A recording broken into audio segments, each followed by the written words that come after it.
नीचे दूर तक नीलगों पानी और पहाड़ी की चोटी पर एक किला। बिलाशुबा ये दिलकश मनाजिर सियाहों को अपनी जानिब खींचने के लिए ही काफी है।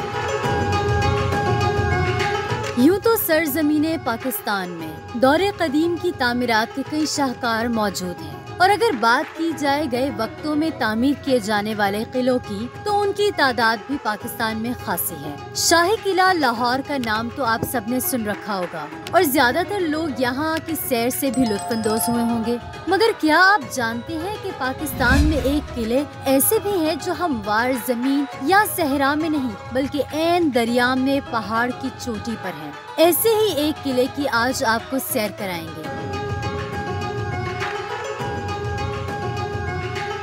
जी हाँ, ये मनाजिर है किला रामकोट के। किला रामकोट पोठोहार के कदीम तरीन किलों में से एक किला है। कोई इस किले को तुगलक सुल्तान से मंसूब करता है तो कुछ तारीख दान इसे रामायण के किरदार रामचंद्रा की जाय पैदाइश बताते हैं। इस तारीखी किले की सैर करने के लिए आपको गाड़ी, मोटरसाइकिल या जीप की नहीं बल्कि मजबूत एसाब और टांगों की जरूरत है। जी हाँ, बिल्कुल ठीक सुना है आपने। ऐसा इसलिए है क्योंकि किला न सिर्फ ऊंचाई पर वाक़ है बल्कि इस तक रिसाई एक ऐसे बल खाते हुए रास्ते के जरिए मुमकिन है जो तकरीबन 400 से ज्यादा सीढ़ियों पर मुश्तमिल है। और तो और किले तक जाने वाले इस वाहिद रास्ते तक रिसाई भी मुँह का वाला या बच्चों का खेल नहीं, इसके लिए भी सियाह को कश्ती के जरिए दरियाए जेहलम अबूर करना पड़ता है। मोंटा जोइयो जेहलम के शहर दीना से 12 किलोमीटर मुसाफत पर दरियाए जेहलम और दरियाए पूंछ के संगम पर ऊंची पहाड़ी पर बना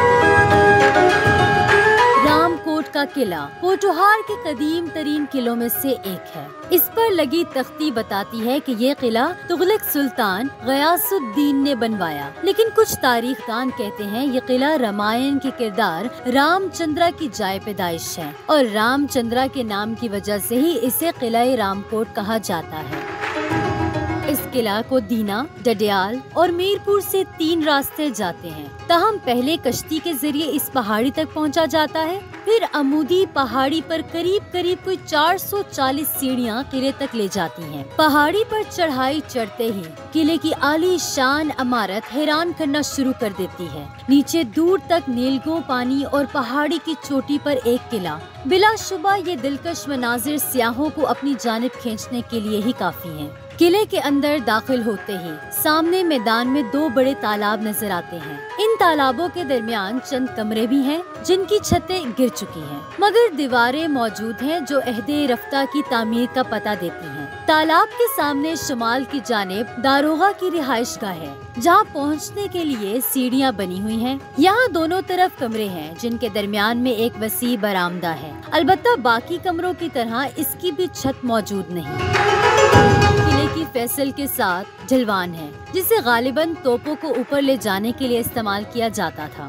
सतह जमीन से कई मीटर ऊंची इस फैसल पर एक तोप भी मौजूद है जो हकीकतन किले की तोप नहीं बल्कि ये पुरानी तोप किले की मुरम्मत के वक्त पाक फौज ने अतिया की थी। मरकजी दरवाजे के बाएं जानिब थोड़ी ऊंचाई पर एक मंदिर बना हुआ है। पोठोहार के किलों में ये वाहिद किला है जिसकी बाकियात आज भी असल हालत में मौजूद है। एडवेंचर के शौकीन अफराद के लिए ये किला निहायत अहम और काबिल दीद है। रामकोट किले को दुनिया के कदीम किलों का हम पल्ला करार दिया जाता है, लेकिन यहाँ कोई सहूलत दस्तयाब न होने की वजह से वीरानी छाई हुई है। आमदोरफ्त के जराए बहुत महंगे हैं। अगर मंगला, मीरपुर और डडियाल से सवारियों वाली कश्तियाँ चलें तो यहाँ लोग जोक दर जोक आएंगे, क्योंकि ऐसे नज़ारे आपको किसी और किले में देखने को नहीं मिलते।